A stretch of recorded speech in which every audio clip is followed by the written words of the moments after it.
In this movie we're going to take a look at some of the functions with which we can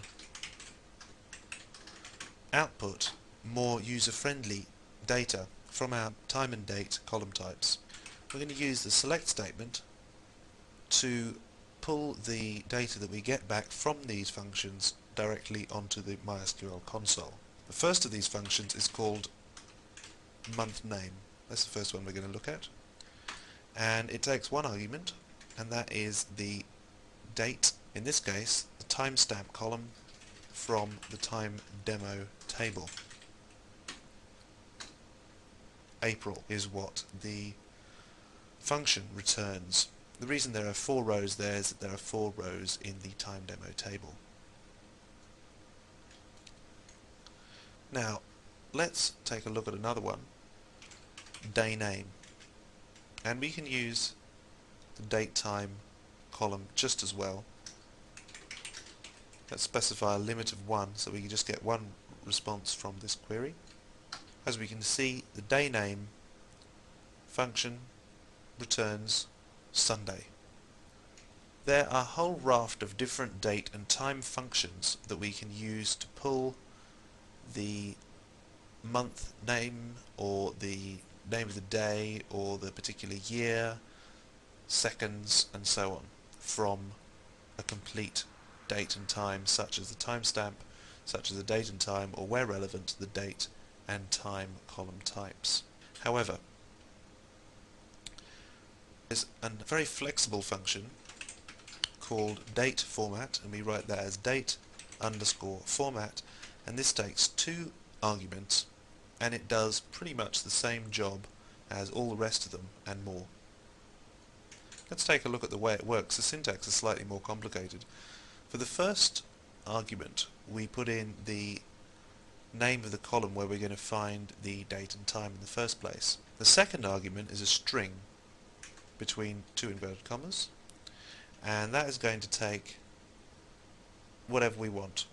So we can put in today is, and then we can use the percent sign to show one of the special characters that we use along with the date format function, and you can find a complete listing of these characters in your MySQL documentation.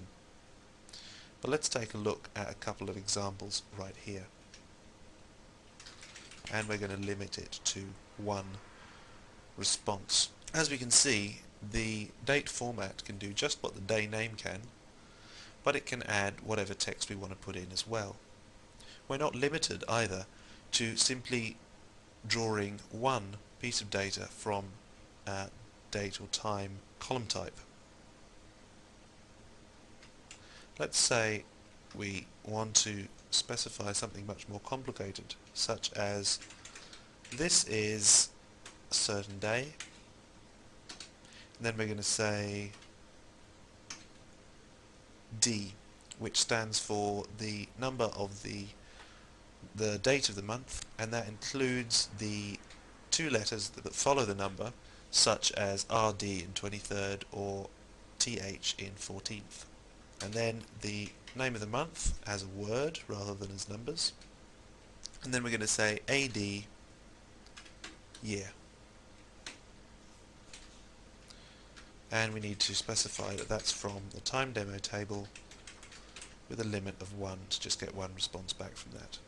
As we can see, this very concise syntax allows us to pull a very specifically formatted sentence from our timestamp column. So this is a very quick way of outputting a more user-friendly way of expressing the date and time than simply a string of numbers. Once again, for a complete list of these codes that we use within the date underscore format function, have a look in your MySQL documentation. There's no real point me going through each and every one here in this movie, but if you find you need to use them, then the date format function is quite a powerful way of outputting the date and time in a more user-friendly way.